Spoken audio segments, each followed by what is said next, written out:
নমস্কাৰ আপোনালোক সকলোকে পুনৰবাৰ টিকে মাইণ্ডৰ অন্য এটা ৰাতিপুৱাৰ ধামাকাদাৰ খবৰলৈ স্বাগতম জনাইছোঁ। অন্য দিনাৰ দৰে আজিও আপোনালোকৰ বাবে দিনটোৰ কেইবাটাও গুৰুত্বপূৰ্ণ খবৰ লৈ আহিছোঁ। ভিডিঅ'টো প্ৰথমৰ পৰা শেষলৈকে চাই থাকিব। আগবাঢ়িছোঁ যদি প্ৰথমটো খবৰ ফালে পাকিস্তানে আমাৰ ভাৰতৰ সৈতে সন্মুখ সমৰত যুঁজিব নোৱাৰে, যাৰ কাৰণে নেকি পাকিস্তানে এতিয়া আমাৰ ভাৰতক কূটনীতিৰ জৰিয়তে ধ্বংস কৰাৰ চেষ্টা কৰিছে। খবৰ ওলাই পৰিছে 4 সন্দেহযুক্ত পাকিস্তানীক লক্ষ্ণৌত এৰেষ্ট কৰে বুলি খবৰ ওলাই পৰিছে, যি কেইজনে নেকি ভাৰতক ধ্বংস কৰাৰ তেওঁলোকে পৰিকল্পনা কৰি আছিলে। লক্ষ্ণৌৰ পৰা খবৰ ওলাই পৰিছে উত্তৰ প্ৰদেশত এৰেষ্ট কৰিছে এই 4জন অভিযুক্ত বা এই 4জন পাকিস্তানীক। তেওঁলোক মানে সন্ত্ৰাসবাদী। আমাৰ ভাৰতত তেওঁলোকে বহুখিনি প্লেন কৰি আছিলে ভাৰতক ধ্বংস কৰিবৰ বাবে কূটনীতিৰ জৰিয়তে, আৰু তেওঁলোকে আমাৰ ভাৰত চৰকাৰৰ প্ৰশাসনৰ চকুত ধৰা পৰিলে আৰু এৰেষ্ট কৰিছে। পাকিস্তানে ভাৰতৰ সৈতে সন্মুখী যুদ্ধত কেতিয়াও নোৱাৰে, তাৰ কাৰণে পাকিস্তানে আমাৰ ভাৰতৰ ওপৰত এটেক কৰিবৰ কাৰণে এনে ধৰণৰ কূটনীতিবিলাক কৰি থাকে। আগবাঢ়িছোঁ ইয়াৰ পাছৰটো খবৰ ফালে। আপুনি বাৰু ট্ৰেইনত যাত্ৰা কৰে নে? কমেণ্ট ছেকশ্যনত জনাওকচোন। যদি ট্ৰেইনত যাত্ৰা কৰে হয়তো আপোনালোকে নিশ্চয় দেখা পায় যে ট্ৰেইনসমূহৰ কালাৰবিলাক বৰ বৰিং টাইপৰ। ট্ৰেইনৰ ভিতৰৰ কালাৰবিলাক সেই পুৰণি কালাৰবিলাকেই, একেটা কালাৰ, ছেইম কালাৰ, ছিটবিলাকৰ কালাৰবিলাকো একে। কিন্তু এতিয়া আমাৰ ভাৰতবৰ্ষৰ ট্ৰেইনসমূহৰ ইণ্টেৰিয়ৰ ডিজাইনটো সলনি কৰিছে বুলি খবৰ ওলাই পৰিছে। ৰেল মন্ত্ৰীয়ে জনাইছে যে বন্দে ভাৰত এক্সপ্ৰেছৰ ভিতৰৰ ইণ্টেৰিয়ৰ কালাৰটো এতিয়া চেঞ্জ কৰা হৈছে। আপোনালোকে চাবচোন, যিমান দামীয়ে নহওক কিয় ট্ৰেইনসমূহ, ট্ৰেইনৰ ভিতৰৰ কালাৰবিলাক সেই একেই থাকে, ভিতৰৰ ছিটৰ কালাৰবিলাক সেই একেই থাকে, বৰিং টাইপৰ কালাৰবিলাকো একে। কিন্তু অলপমান আপগ্ৰেডৰ দৰকাৰ আছে, হয়নে নহয় বাৰু? অলপমান কালাৰবিলাক চেঞ্জ কৰাৰ দৰকাৰ আছে, তেতিয়াহে মানুহবিলাকে অকণমান মনোৰঞ্জনমূলকভাৱে ট্ৰেইনত যাত্ৰা কৰিব পাৰিব। তো তাৰ কাৰণে নতুন বন্দে ভাৰত এক্সপ্ৰেছৰ ভিতৰ চোৰা অকণমান সলনি কৰিছে বুলি ৰেল মন্ত্ৰীজনে জনাইছে। আগবাঢ়িছোঁ ইয়াৰ পাছৰটো খবৰ ফালে। খবৰ ওলাই পৰিছে টাটা চিয়াৰাৰ ওপৰত। খবৰ ওলাই পৰিছে টাটা চিয়াৰাৰ EV ভাৰ্চনটো মে' মাহত লঞ্চ কৰিব বুলি জনাইছে। অৰ্থাৎ ইলেক্ট্ৰিক ভেৰিয়েণ্টটো মে' মাহত লঞ্চ কৰিব টাটা চিয়াৰাৰ। এতিয়ালৈকে যিমানকেইটা ভেৰিয়েণ্ট ওলাইছে, ধৰি লওক আপোনাৰ পেট্ৰলৰ, ডিজেলৰ, CNG এইবিলাক ওলাইছে, কিন্তু EVৰ ভেৰিয়েণ্টটো এতিয়ালৈকে টাটাই লঞ্চ কৰা নাই। কিন্তু আগন্তুক মে' মাহত, অৰ্থাৎ এপ্ৰিল মাহৰ পাছতে, মে' মাহত মানে বিহুৰ পাছতে মে' মাহত লঞ্চ কৰিব বুলি ঘোষণা কৰিছে টাটা গ্ৰুপ অফ কোম্পানীৰ ফালৰ পৰা। আৰু দেখিবলৈ পাইছোঁ লুকছটো অকণমান বেলেগ টাইপৰ লিখিয়া লাগিছে। মানে টাটা চিয়াৰাৰ যিখন মানে CNG হওক, ইলেক্ট্ৰিক আপোনাৰ পেট্ৰলে হওক, ডিজেলে হওক, সেই ভেৰিয়েণ্টকেইটাতকৈ অকণমান পৃথক দেখিবলৈ পাইছোঁ। তো কেনেকুৱা হয় দেখা যাওক। আগবাঢ়িছোঁ ইয়াৰ পাছৰটো খবৰ ফালে। আমাৰ ভাৰতবৰ্ষৰ যিমানবিলাক এয়াৰপৰ্ট আছে, এয়াৰপৰ্টসমূহত এতিয়াৰে পৰা ভাৰতীয়সকলে বিদেশী মুদ্ৰা এক্সচেঞ্জ কৰিব পাৰিব বুলি খবৰ ওলাই পৰিছে। আগতে যিবিলাক বিদেশী ভাৰতলৈ আহে, কেৱল বিদেশীসকলকহে কাৰেণ্ট এক্সচেঞ্জ কৰিবৰ কাৰণে সুবিধা প্ৰদান কৰে। আমাৰ ভাৰতৰ পৰা যদি কোনোবা আমেৰিকালৈ যায়, আমেৰিকাত গৈ আমাৰ ভাৰতীয় পইচা এক্সচেঞ্জ কৰিব পাৰে, তাতে কোনো প্ৰব্লেম নাই। কিন্তু ভাৰতীয়সকলক ভাৰততে মুদ্ৰা মানে কাৰেঞ্চি এক্সচেঞ্জ কৰাৰ সুবিধা প্ৰদান নকৰে। কিন্তু এতিয়াৰে পৰা আমাৰ ভাৰতৰ এয়াৰপৰ্টসমূহত আমাৰ ভাৰতীয়সকলেও আমেৰিকান ডলাৰ এক্সচেঞ্জ কৰিব পাৰিব বুলি জনাইছে। সেয়া ধৰি লওক আপুনি আমেৰিকাৰ পৰাই আহক বা ভাৰতত থাকি এক্সচেঞ্জ কৰিবলৈ যাওক, কোনো কথা নাই। এয়াৰপৰ্টত এতিয়াৰে পৰা আপোনালোকে কাৰেঞ্চি এক্সচেঞ্জ কৰিব পাৰিব। আগবাঢ়িছোঁ ইয়াৰ পাছৰটো খবৰ ফালে। ইয়াৰ পাছৰ খবৰটো ওলাই পৰিছে ট্ৰেইনত যাত্ৰা কৰা সকলৰ কাৰণে। তো ট্ৰেইনত যাত্ৰা কৰা সকলৰ কাৰণে এটা বিৰাটেই ভাল খবৰ ওলাই পৰিছে। আপোনালোকে যদি ট্ৰেইনত যাত্ৰা কৰে আৰু কেতিয়াবা কিবা কাৰণত যদি আপোনালোকৰ ট্ৰেইনৰ সময়টো ইফাল সিফাল হয়, মানে আপুনি গৈ পাবগৈ লাগিছিলে 6:50, আপুনি কেনেবাকৈ যেনিবা 6:50 গৈ নাপালে, তো আপোনালোকে ট্ৰেইনৰ ষ্টেচন এতিয়াৰে পৰা সলনি কৰিব পাৰিব অনলাইনৰ জৰিয়তে। আপুনি উঠিব লাগিছিলে যদি গুৱাহাটী কামাখ্যাৰ পৰা, তো আপুনি ইচ্ছা কৰিলে এতিয়া পল্টন বজাৰৰ পৰাও উঠিব পাৰিব। আপোনালোকৰ সময় সলনি কৰিব পাৰিব বুলি জনাইছে। মানে আপোনালোকে এক্সচেঞ্জ কৰিব পাৰিব আপোনালোকৰ ষ্টেচনসমূহ। অৱশ্যে বৰ্তমানেও সেইটোৱে কৰে মানুহবিলাকে, কিন্তু ট্ৰেইনৰ ষ্টেচন সলনি নকৰে। টিকেট যেনিবা কাটিলে আপোনাৰ কামাখ্যাৰ পৰা, উঠি দিব পল্টন বজাৰৰ পৰা। অৱশ্যে সেইটো ইলিগেল হয়, কিন্তু তাৰ পাছতো মানুহবিলাকে সেইটোৱে কৰে। কিন্তু আইনী প্ৰক্ৰিয়াৰ দ্বাৰা এতিয়াৰে পৰা আপোনালোকে ট্ৰেইনৰ ষ্টেচনো সলনি কৰিব পাৰিব। আপুনি টিকট যেনিবা কাটিছিলে কামাখ্যাৰ পৰা, তো আপোনালোকে ইচ্ছা কৰিলে পল্টন বজাৰৰ পৰাই আপোনালোকৰ টিকেটটো মানে কি কৰিব পাৰিব চেঞ্জ কৰিব পাৰিব ট্ৰেইন এৰাৰ আগে আগে আগৈছো ইয়াৰ পাছৰটো খবৰ ফালে এইখিনিতে খবৰ ওলাই পৰিছে যে 2027 চনৰ মাৰ্চ মাহৰ ভিতৰত আমাৰ ভাৰতবৰ্ষত হাই স্পীড বুলেট ট্ৰেইনৰ 3টা কৰিডৰ নিৰ্মাণ হ'ব পাৰে বুলি খবৰ ওলাই পৰিছে আমাৰ ভাৰতবৰ্ষত বুলেট ট্ৰেইনৰ মানে হাই স্পীড বুলেট ট্ৰেইনৰ 3টা কৰিডৰ অলৰেডি এটা কৰিডৰ নিৰ্মাণ কৰি থকাই হৈছে তাৰ উপৰিও 2027 চনত আৰু 3টা কৰিডৰৰ কাম আৰম্ভ কৰিব পাৰে বুলি খবৰ ওলাই পৰিছে অৱশ্যে আমাৰ ভাৰতৰ বাহিৰে কিছু দেশত অলৰেডি হাই স্পীড ট্ৰেইন আছে যেনে জাপানৰ কথা যদি কওঁ জাপানে কেতিয়াবাই বুলেট ট্ৰেইনৰ আৱিষ্কাৰ কৰিলে আৰু জাপানত বুলেট ট্ৰেইনই মেক্সিমাম চলে কিন্তু আমাৰ ভাৰতত বুলেট ট্ৰেইন এতিয়ালৈকে নাই বুলেট ট্ৰেইনৰ কৰিডৰ নিৰ্মাণ কৰি থকাহে হৈছে কিন্তু 27 চনৰ মাৰ্চ মাহৰ ভিতৰত আপোনালোকে আৰু 3টা কৰিডৰ লাভ কৰিব বুলি জনাইছে আমাৰ ভাৰতত আৰু 3টা বুলেট ট্ৰেইনৰ কৰিডৰ নিৰ্মাণ কৰিব এতিয়া ক'ত নিৰ্মাণ কৰে সেই সম্পৰ্কে খবৰ ওলোৱা নাই কিন্তু আমি মাৰ্চ মাহত ভাল খবৰ পাম আগৈছো ইয়াৰ পাছৰটো খবৰ ফালে যোৱাকালি ৰিনিকি ভূঞা শৰ্মাৰ কিছু খবৰ ওলাই পৰিছিল আপোনালোকে নিশ্চয় খবৰটো অৱগত যে ৰিনিকি ভূঞা শৰ্মাৰ 4খন দেশত তেখেতৰ পাছপোৰ্ট আছে বুলি কংগ্ৰেছ পাৰ্টিৰ তৰফৰ পৰা খবৰ প্ৰচাৰ কৰিছিল অৱশ্যে সেই খবৰটো নাকচ কৰিছে অসমৰ মুখ্যমন্ত্ৰী ডক্টৰ হিমন্ত বিশ্ব শৰ্মা দেৱে তেখেতে কৈছে সেইটো সম্পূৰ্ণৰূপে ভুৱা যাৰ বাবে নেকি এতিয়া কংগ্ৰেছ পাৰ্টিৰ ওপৰত একচন ল'ব অসমৰ মুখ্যমন্ত্ৰী ডক্টৰ হিমন্ত বিশ্ব শৰ্মা দেৱে তো তেখেতে কেবাটাও পইণ্ট দাঙি ধৰিছে কি কাৰণত সেই পাছপোৰ্ট কেইখন ভুৱা তো আপোনালোকক জনাই দিছো অকনমান তো সেই পাছপোৰ্টখনত ৰিনিকি ভূঞা শৰ্মাৰ যিটো উপাধিৰ স্পেলিংটো ভুলকৈ তেওঁলোকে দৰ্শাইছিলে পাছপোৰ্টখনত কিন্তু তাৰ পাছতে এতিয়া কিছু লোকে আকৌ সেই ভুলবিলাককো মানে মিলাই চাইছে যে কৰবাত নহয় কৰবাত মিল আছে নেকি তো তেখেতৰ পাছপোৰ্টসমূহত লিখা আছে SARMA আৰু তেখেতৰ অৰিজিনেল টাইটেলটো হ'ল SHRAMA কিন্তু হিমন্ত বিশ্ব শৰ্মা দেৱে যিখন নেকি নিৰ্বাচনৰ সময়ত যি নথি দাখিল কৰিছিলে সেই নথিত কিন্তু মাটিৰ যি নেকি হিচাপ দিছিলে সেই মাটিৰ হিচাপৰ যি ডখত তহিলক শৰ্মাটো আছে সেই শৰ্মাটোৰ সৈতে পাছপোৰ্টৰ শৰ্মাটোৰ কিন্তু মিল আছে মানে সেই শৰ্মাটোত SARMA লিখা আছে বহুলোকে এতিয়া সেই বস্তুবিলাকো মিলাই চাইছে বাৰু এইবিলাকত মোৰ পাৰ্সোনেল মানে অপিনিয়ন দিবলৈ নাযাওঁ অকনমান পলিটিক্যাল ইস্যু ডাঙৰ ইস্যু গতিকে মোৰ এইবিলাকত ফচিবলৈ মন নাই আগৈছো ইয়াৰ পাছৰটো খবৰ ফালে আপোনালোকে বাৰু LPG ক্ৰাইচিছৰ সময়ত LPG লাভ কৰিছেনে নাই কৰা কমেন্ট সেকশনত জনাওকচোন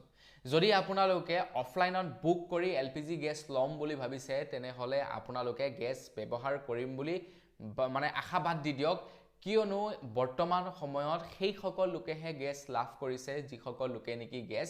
বুক কৰিছে এটা খবৰ লাই পৰিছে এই ক্ৰাইচিছৰ সময়ত প্ৰায় 95% মানুহক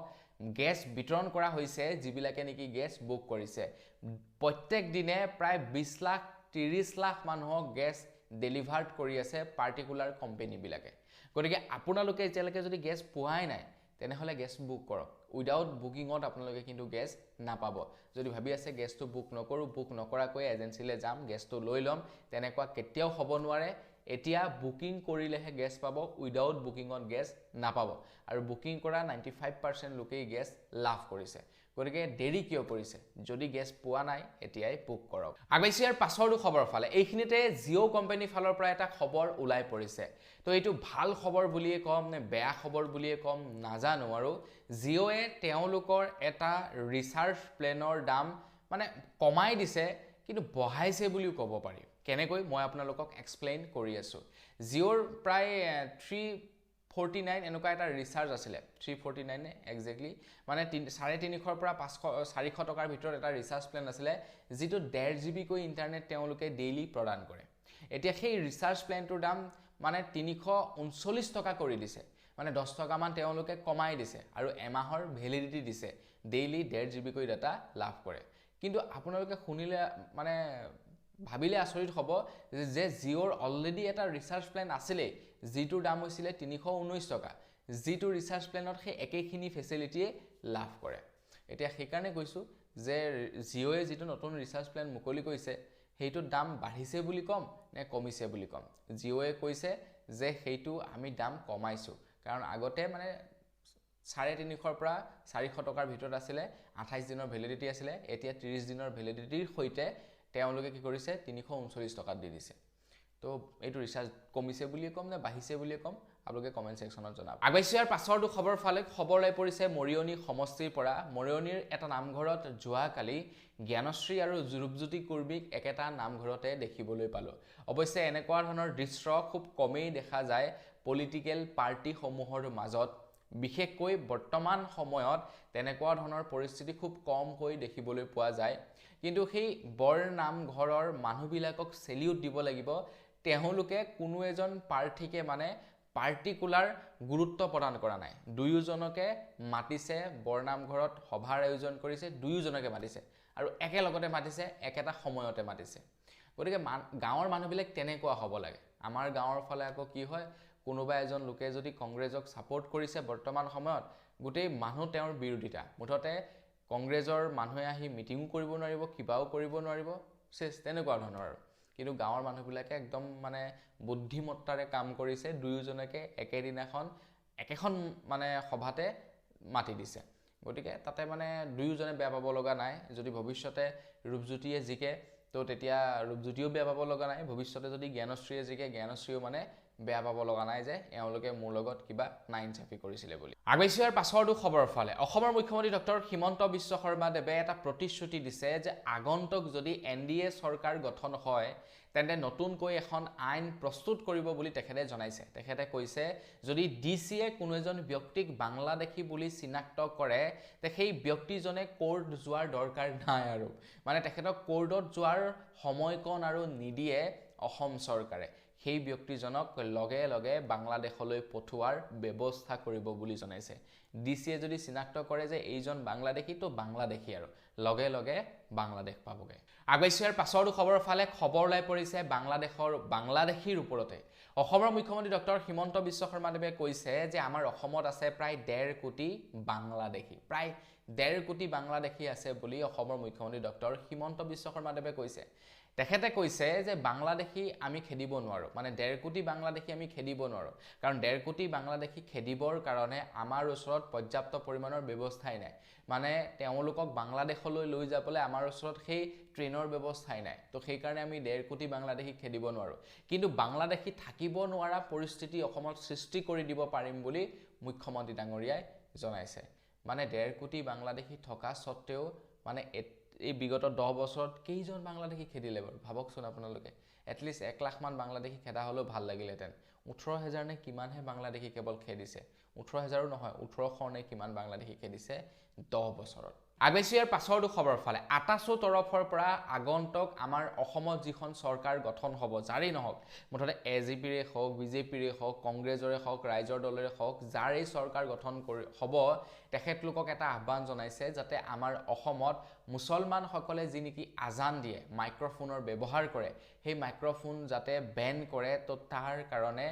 ৰিকুৱেষ্ট কৰিছে আগন্তুক চৰকাৰখনক 28 তৰফৰ পৰা মানে সেই আৰু মাইক লগাই আজান দিয়ে যে ৰাতিপুৱাৰ সময়ত সেই আজান যাতে বন্ধ হ'ব লাগে যি চৰকাৰে নহওক সেই চৰকাৰখনকে অনুৰোধ কৰিছে আগবাইছিয়াৰ পাছৰটো খবৰ ফালে খবৰ লাই পৰিছে শিৱসাগৰ সমষ্টিৰ পৰা তো শিৱসাগৰ সমষ্টিৰ বিজেপিৰ প্ৰাৰ্থী কুশল দৌৰিক যোৱাকালি প্ৰায় 14টাকৈ জাতীয় সংগঠনে সাপোৰ্ট কৰিছে তেওঁলোকে ওপেনলি সাপোৰ্ট কৰিছে যোৱাকালি খবৰটোত মই আপোনালোকক জনাইছিলো এতিয়া খবৰ লাই পৰিছে টাইপাৰ ওপৰত টাইপাৰ যিজন নেকি সভাপতি তেখেতেও সাপোৰ্ট কৰিছো বুলি ওপেনলি জনাইছিলে কিন্তু এতিয়া খবৰ লাই পৰিছে টাইপাৰ যিজন সভাপতি তেখেতেহে সাপোৰ্ট কৰিছে গোটেই টাইপা সংগঠনটোৱে নহয় টাইপাৰ সংগঠনটোৱে সাপোৰ্ট কৰা নাই কুশল দৌৰি কেৱল সেই যিজন নেকি সভাপতি আছিল তেখেতক অৱশ্যে মানে টাইপাৰ সভাপতি পদৰ পৰা ইতিমধ্যে বৰখাস্ত কৰা হ'ল কিন্তু তেখেতেহে সাপোৰ্ট কৰিছে বাকি বিলাকে সাপোৰ্ট কৰা নাই তো মানুহৰ মনত এইবিলাক অকনমান মানে ভুল ধাৰণা আহিব পাৰে তো ভাবিলো সেইকাৰণে খবৰটো জনাই দিও আগবাইছিয়াৰ পাছৰটো খবৰ ফালে খবৰ লাই পৰিছে মৰিয়নি সমষ্টিৰ পৰা তো মৰিয়নি সমষ্টিত জ্ঞানশ্ৰী বৰাক বৰ অশান্তি দিছে দিগদাৰ দিছে বিজেপিৰ বিভিন্ন কৰ্মকৰ্তা সকলে তো আজিৰ পৰা কিছুদিন পূৰ্বে জ্ঞানশ্ৰী বৰাই মৰিয়নি সমষ্টিত নিৰ্বাচন চলাই থকাৰ সময়তে কিছু গুণ্ডা লোকে আহি তেখেতক মানে দিগদাৰ দিব বিচাৰিছিলে তাৰ পৰা খেদিব বিচাৰিছিলে মৰিয়নি সমষ্টিৰ পৰা তো তেখেতে ভিডিঅ'ৰ জৰিয়তে মৰিয়নিৰ যিবিলাক জ্বলন্ত সমস্যা সেইবিলাক দেখাই আছিলে কিন্তু যোৱাকালি অপেনলি মানে বিজেপিৰ তেওঁলোকে ফ্লেগ লৈ বিজেপিৰ তেওঁলোকে কাপোৰ মানে ডিঙিত লৈ তেওঁলোকে ডাইৰেক্টলি জ্ঞানশ্ৰী বৰাক ধৰি লওক মৰিয়নিত সোমাবলৈ নিদিও বুলি খেদিবলৈ আহিছিলে কিন্তু জ্ঞানশ্ৰী বৰাও কি হয় তেওঁলোকে বুজি নাপালে তেখেত এগৰাকী খুব শিক্ষিত আৰু লগতে সাহসী ছোৱালী তো তেখেতে কোনো বাক বিতৰ্ক কৰা নাই একদম শ্ৰদ্ধা ভক্তিৰে মানে একদম ষ্ট্ৰংলি তেখেত যে এগৰাকী মানে অসমীয়াই সেইটো মানে প্ৰমাণ কৰি ধুনীয়াকৈ প্ৰচাৰ কাৰ্য চলাই গ'ল অৱশ্যে বিজেপিয়ে ভয় কৰিছে নি বাৰু ৰূপজ্যোতি কুৰ্মীয়ে ভয় কৰিছে নি বাৰু আগবাইছোঁ ইয়াৰ পাছৰটো খবৰ ফালে অসমৰ মুখ্যমন্ত্ৰী ডক্টৰ হিমন্ত বিশ্ব শৰ্মাদেৱে এইবাৰ নিৰ্বাচনত সঁচাকৈয়ে কুংকি চৌধুৰীৰ পাছত লাগি আছে মই কিছুদিনৰ পৰা খবৰবিলাকত কৈ আহিছোঁ যে কুংকি চৌধুৰীৰ ওপৰত মানে অসমৰ মুখ্যমন্ত্ৰী ডাঙৰীয়াই দেৱে খুব লাগিছে অৱশ্যে মুখ্যমন্ত্ৰী বুলি ক'লে ভুল হ'ব হিমন্ত বিশ্ব শৰ্মাদেৱে খুব লাগি আছে অকল তেখেতৰ ওপৰতেই নহয় তাৰ লগতে লুৰিণ জ্যোতিৰ ওপৰতো খুব লাগি আছে এতিয়া কুংকি চৌধুৰীক যিমান পাৰে মানে তল পেলাবলৈ চেষ্টা কৰিছিলে যদিও অৱশ্যে এতিয়া কুংকি চৌধুৰীৰ কাৰণে এটা প্লাছ পইণ্ট হৈ পৰিছে কি যে এতিয়া আমাৰ অসমৰ গোৰ্খা আৰু বঙালী লোকসকলে এতিয়া কুংকি চৌধুৰীক অপেনলি ছাপোৰ্ট কৰিছে আগবাইছোঁ ইয়াৰ পাছৰটো খবৰ ফালে খবৰ লৈ পৰিছে BTCৰ পৰা BTCত এতিয়া 6টাকৈ মুছলমান সংগঠনে হাগ্ৰামা মহিলাৰীক অপেনলি ছাপোৰ্ট কৰিছে বা NDA পাৰ্টিক NDA মিত্ৰজোঁটক অপেনলি ছাপোৰ্ট কৰা দেখিবলৈ পোৱা গৈছে খবৰ লৈ পৰিছে হাগ্ৰামা মহিলাৰীক অপেনলি ছাপোৰ্ট কৰিছে 6টাকৈ ইছলামিক সংগঠনে তেওঁলোকে কৈছে যে হাগ্ৰামা মহিলাৰীয়ে BTCত উন্নয়ন শান্তি শিক্ষাৰ পক্ষত তেখেতে কাম কৰিছে গতিকে সেইভাবে তেখেতক ছাপোৰ্ট কৰিব লাগে আৰু অৱশ্যে আমি দেখাও পাইছোঁ হাগ্ৰামা মহিলাৰীয়ে মানে এই যি নেকি হিন্দু মুছলিম এই বস্তুটো তেখেতৰ মুখত আপোনালোকে শুনা নাপাব তেখেতে মানে আপোনাৰ সেই সাম্প্ৰদায়িকতাৰ ৰাজনীতি নকৰে আৰু তাৰ কাৰণে তেখেতক ভাল পাইছে ছাপোৰ্ট কৰিছে আগবাইছোঁ ইয়াৰ পাছৰটো খবৰ ফালে খবৰ লৈ পৰিছে অসমৰ মুখ্যমন্ত্ৰী মানে প্ৰাক্তন মুখ্যমন্ত্ৰী হিমন্ত বিশ্ব শৰ্মাদেৱৰ পত্নী ৰিণিকী ভূঞা শৰ্মাৰ ওপৰত তো তেখেতৰ পত্নীৰ 4খনকৈ দেশত পাছপোৰ্ট থকা বুলি খবৰ ওলাই পৰিছিল আৰু এই খবৰ কংগ্ৰেছ পাৰ্টিৰ তৰফৰ পৰাই মুকলি কৰিছিলে এতিয়া হিমন্ত বিশ্ব শৰ্মাদেৱে 4খন পাছপোৰ্টে যে ভুৱা সেই তথ্য উল্লেখ কৰিছে অৱশ্যে নাজানো আৰু সঁচাই নে মিছাই আৰু কিন্তু গোটেই পাছপোৰ্ট কেইখন ভুল বুলি তেখেতে জনাইছে কিন্তু সবচে মানে ইন্টাৰেষ্টিং কথাটো হৈ গ'ল কি যে যোৱাকালি সেই খবৰটো ৰিলিজ কৰিছে তো ডুবাইৰ পৰা লগে লগে কনফাৰ্মেশ্যন আহিলে যে সেই যিখন নেকি পাছপোৰ্ট ডুবাইৰ যিখন পাছপোৰ্ট মানে আপোনাৰ ৰিণিকী ভূঞা শৰ্মাৰ বুলি যিখন পাছপোৰ্ট মানে কৈছিল আৰু সেইখন হেনো ভুৱা নাজানো বাৰু মানে একেদিনাখনেই ডুবাইৰ পৰা কনফাৰ্মেশ্যন আহি গ'ল ভাবিবলগীয়া কথা আগবাইছোঁ ইয়াৰ পাছৰটো খবৰ ফালে ৰিণিকী ভূঞা শৰ্মাৰ 4খন দেশত পাছপোৰ্ট আছে এই কথাটো সম্পূৰ্ণৰূপে নাকচ কৰিছে কিন্তু তাৰ লগে লগে ৰিণিকী ভূঞা শৰ্মাৰ 52,000 কোটি টকাৰ সম্পত্তি বিদেশত আছে সেই কথাটো কিন্তু নাকচ কৰা নাই মুখ্যমন্ত্ৰী হিমন্ত বিশ্ব শৰ্মাদেৱে বা সেই সন্দৰ্ভত যোৱাকালি মাতমতা দেখিবলৈ নাপালো আমি 4খন পাছপোৰ্টৰ কথা খুব বিতংভাৱে আমি আলোচনা কৰিলো কিন্তু নিউজ চেনেল সমূহে 52,000 কোটি টকাৰ যেটো নেকি আপোনাৰ সম্পত্তিৰ কথা সেই কথা কিন্তু আমি কোৱা নেদেখিলো আমাৰ অসমৰ নিউজ চেনেল বিলাকেতো 4খন পাছপোৰ্ট যে ভুৱা সেইটোকে মানে প্ৰচাৰ কৰি আছে কিন্তু 4খন পাছপোৰ্টৰ লগে লগে 52,000 কোটি টকাৰ কোম্পানী যে ৰিণিকী ভূঞা শৰ্মা আৰু তেখেতৰ পুত্ৰৰ নামৰ আমেৰিকাত আছে এই যি নেকি তথ্য দাঙি ধৰিছিলে সেই তথ্যৰ সম্পৰ্কে কিন্তু কোৱা নাই আৰু হিমন্ত বিশ্ব শৰ্মাদেৱেও সেই সম্পৰ্কত মাতমতা নাই অৱশ্যে কংগ্ৰেছ পাৰ্টিৰ তৰফৰ পৰা কোৱা অনুসৰি আমেৰিকাৰ যি নেকি কোম্পানীৰ লিষ্টেড মানে কোম্পানীৰ তালিকা সেই কোম্পানীৰ তালিকাত ৰিণিকী ভূঞা শৰ্মা আৰু তেখেতৰ পুত্ৰৰ নাম আছে যেটো মানে প্ৰায় 52,000 কোটি টকাৰ ভ্যালুৱেশ্যন বুলি ক'ব পাৰি আগবাইছোঁ একেবাৰে শেষৰটো খবৰ ফালে এইখিনিতে আমাৰ ভাৰতবৰ্ষৰ এটা খুবেই দুখ লগা খবৰ ওলাই পৰিছে যে বিগত 6 বছৰত হেনো আমাৰ ভাৰতত হেডফোন ব্যৱহাৰ কৰাৰ কাৰণে প্ৰায় 166 জন লোকৰ মৃত্যু হয় ট্ৰেইনত মানে ট্ৰেইন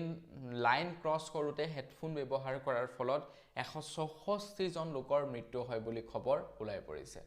এইটো কিন্তু বহুত বেয়া অভ্যাস আজিকালি প্ৰায়বিলাককে দেখো প্ৰায়বিলাক লৰাকে দেখো হেডফোন লগাই গাড়ী চলাই থাকিব হেডফোন লগাই বাইক চলাই গৈ থাকিব খুচকাৰি গৈ থাকিব এইটো একদম বেয়া অভ্যাস হেডফোন লগাওক, কথা নাই, ঘৰৰ ভিতৰত বহি থাকোঁতে লগাওক, মানে